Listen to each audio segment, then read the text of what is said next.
Well, hello and thank you for joining me for another Alex on Tech and iTWire video. I'm joined today by Mark Lukie. He is the Sales Engineer Manager for APAC for Barracuda. Welcome to the program. Thank you, Alex. How's it going? Good, good. I'm glad to be here and glad to be talking to you. Now, I thought we'd start at the beginning. I always like to just ask the people that I'm interviewing if they could just tell us about their company. So what is Barracuda doing in 2020? Yeah, look, so Barracuda, we are a cybersecurity vendor. We've been Mm-hmm. around for almost 18 years now. Mm. And look, we deliver innovative security solutions that are really easy for customers to deploy and quick and easy to sort of manage for them.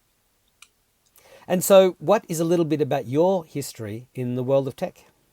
Look, I've been in, kind of going back, been with the Mm-hmm. company and, worked in sort of IT for 20 years now. I started days as a humble Novell engineer. Not sure if any of the readers will remember that. I remember Neville. Yep. So, and then kind of transitioned over into the Microsoft world, Mm-hmm. worked for sort of system integrators, and then joined a cybersecurity vendor. Good move. It's the requirement for the 21st It's a journey. century. Cybersecurity is the hot topic, and so many Exactly. people need to be protected and aren't doing as good a job as they could with all the different vendor tools that are out there. Now, Yep. you recently published some predictions on what 2021 will deliver for cybersecurity in Australia. And I'm going to link to that article and even have some of that information in the article that this video will appear in. But can you please go through some of the predictions that you wrote about for next year? Yeah, look, I think, with everyone sort of working from home and sort of the shift for everyone, working remotely, really these cybersecurity, I suppose these attackers are really sort of shift focused, right? Mm. So, we've had kids that have come home and been working alongside of us, many distractions. Obviously, then, having those distractions, we're more susceptible to being tricked Mm-hmm. and having sort of details stolen or compromised. So, really, I suppose, those cybersecurity criminals taking advantage of the current norm. We sort of see, people now, obviously in New South Wales, people are sort of starting to get out. Mm-hmm. We're using sort of applications to check into cafes. A lot of those applications are being provided as a service for maybe some marketing companies. Mm-hmm. They may not have the best application security. We haven't yet heard of a breach of data around those. So, I think what we'd like to see is have some sort of regulation or some sort of uniformed way that people can use an application like the New South Wales one. Mm-hmm. Um, we see sort of contact tracing. We hear about it. I heard this morning on sort of breakfast TV where the scammers have been, contacting people. Mm-hmm. They've been calling up on the phone. They've been impersonating ATO. There's now been the telcos looking to regulate that and close those down so they can detect those. Scam You know, calls. exactly right. Mm. Yeah. And then also with sort of vaccines, right? We've heard on the news that there's the release of vaccines around the corner. Mm-hmm. I think it's only natural that we're going to see these criminals really talking about or promising early access, trying to get some personal identifiable information, or even worse, tricking them to get sort of sums of money across. Yeah. I remember reading about people on the dark web offering coronavirus vaccines Yep. long before that were actually available and Yeah. promising to post it to you. So given the fact that vaccines are meant to be stored in cold storage, and you want to know exactly what it is you're injecting yourself with, which you shouldn't be doing yourself. I mean, criminals Exactly. criminals will go to any lengths, Yeah. and of course, COVID is a great excuse to try and break into corporate networks through that work from home reality. But what are some of the other predictions around zero trust for distributed enterprises and remote workers, and the migration to cloud, which has been, like everything else in the technology world, accelerated beyond full speed? In that old Spaceballs movie, they would have said ludicrous speed.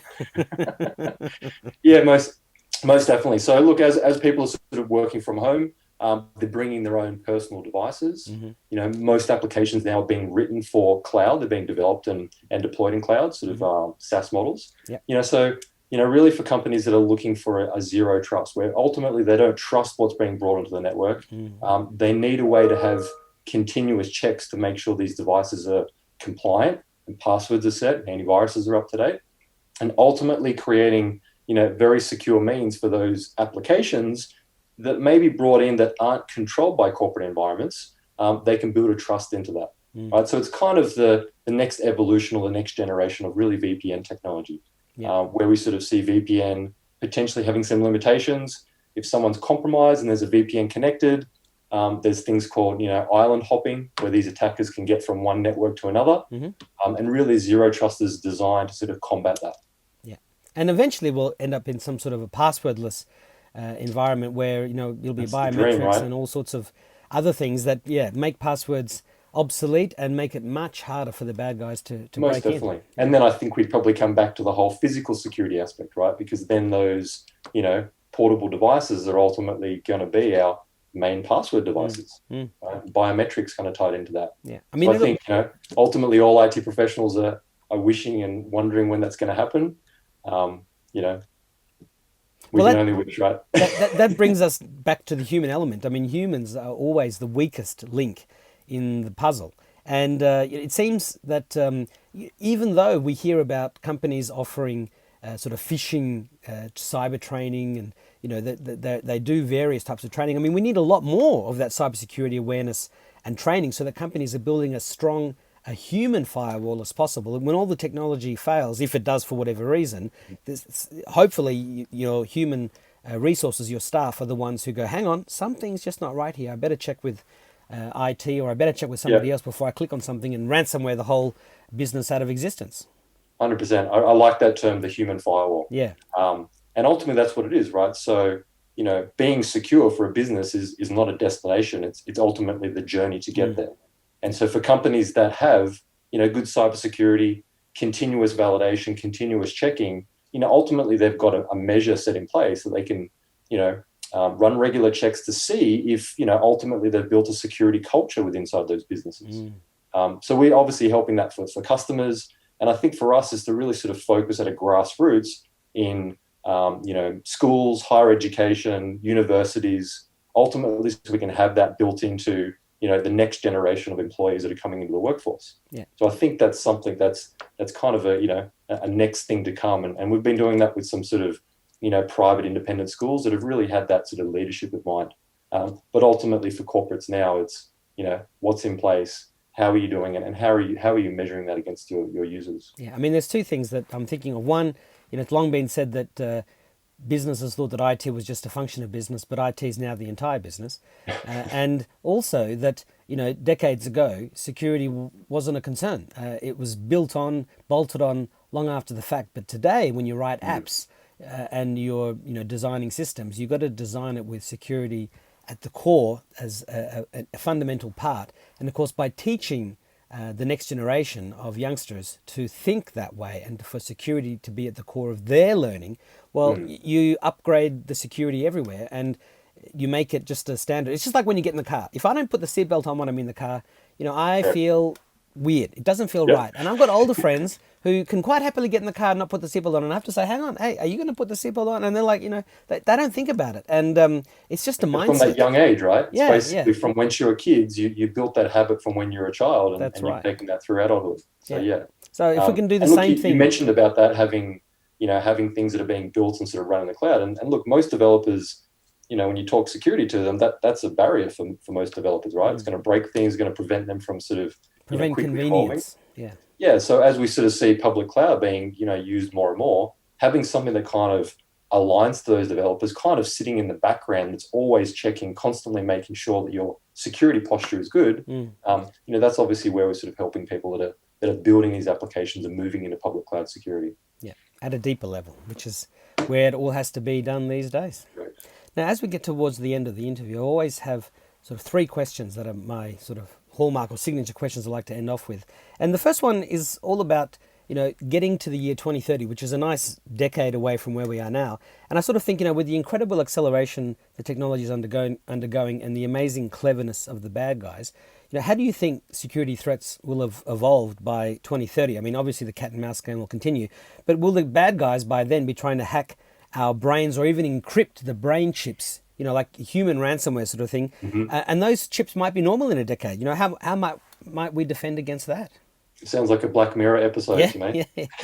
You're not the first security person I've asked about it because it's Yep, it's an obvious thing to think of. I mean, it is. you'd be in a coma from ransomware, not from some medical It's thing. quite scary, right? Yeah, yeah, And freaky. Yeah. ultimately that could be reality at some point in time. The evolution of technology is growing so quickly. Mm. Look, I think as more and more sort of devices are becoming connected to the internet, you sort of see a lot more sort of industrial IoT. These sort of things, ultimately, make themselves available and can potentially be compromised.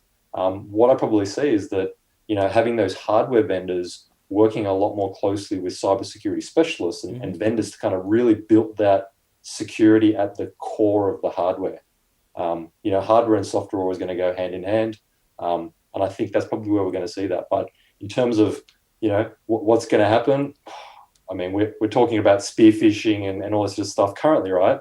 I think when I got into the industry, it was all about, Viagra types of emails and those sort of things. So, once the induction of ransomware came and the criminals figured out how to monetize it, that's really where it's been sort of, in publications and hearing about large breaches. So who knows where we're going to be in another 10 years' time. Sure. I remember 10, 20, 25, 30 years ago, the first viruses were not destructive. They were annoying. And it did take quite Graffiti, some right? time. Yeah, it was graffiti. And it did take quite some time before the bad guys actively became malicious to try and damage and destroy. And of course, with the ransomware, as you said, they can monetize being able to, completely bring your business to a halt. And we've seen some huge companies, who've been caught with that. So, obviously that must crystallize the minds of your engineers and the developers at Barracuda who are always trying to stay one step ahead of the bad guys and not become victims yourselves, which is, Exactly. yeah. Yeah, 100%. So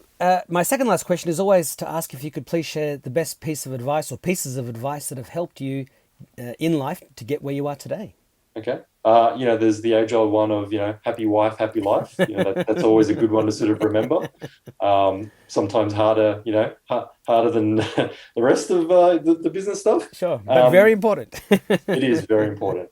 Look, so for me, I've always been kind of have mentors that have not necessarily given me the answers, but have given me tools, right? So I think the best sort of advice that I can, relate to is that, if you've got good resources, you like to ask lots of questions. Ultimately, it's about you finding out your own answers rather than being told the answers. Yeah. I think kind of having that inquisitive sort of mindset, particularly from the role that I'm in now as being a sales engineer, we're constantly troubleshooting. So, that's something that's, something to always look for and sort of live by.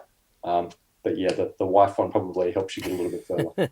Well, it's also that sometimes humanity has to, as you say, they've got to learn something. You can't be told always. You've got to experience it to really understand it. I mean, there's a famous saying that says you can lead a horse to water, but you cannot make it drink. And I like to think that you can lead a man or woman to knowledge, but you cannot make them think. That's true. They have to sometimes experience it for themselves to really understand. And then suddenly the light bulb goes off and it's like, oh, now I get it, Yeah. So what is your final message to iTWire viewers and readers and to your current and future customers and partners?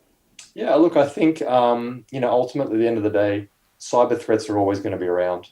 They're going to change, they're going to evolve. What I'd like to see is for us to, all take a bit of a step back, think about things, again, think about that sort of cybersecurity and awareness. If someone's offering you or promising you something, is it really necessarily, the truth that they're offering you? So I think about that, and I like your term about the human firewall. So I would say, if we can all be turned into the human firewall, that would be a good thing. Yeah, well, that would stop us from being the weakest link, and it would be sort of the last link in the chain to make a real difference, which people can do today. And exactly, so that the need to make sure people do that cybersecurity awareness and training, I guess, is probably one of the most important things today that some companies probably still aren't doing. Yeah, and I would totally agree with that. Yeah. The more questions we ask, there always seems to be a bit of a chink in their armor. Yeah. Well, Mark Lukie, sales engineer, manager APAC for Barracuda, thank you very much for your time. It's been a great pleasure to talk to you, and I hope we can talk again in the future. Thank you, Alex. It's been a pleasure. Thank you very much.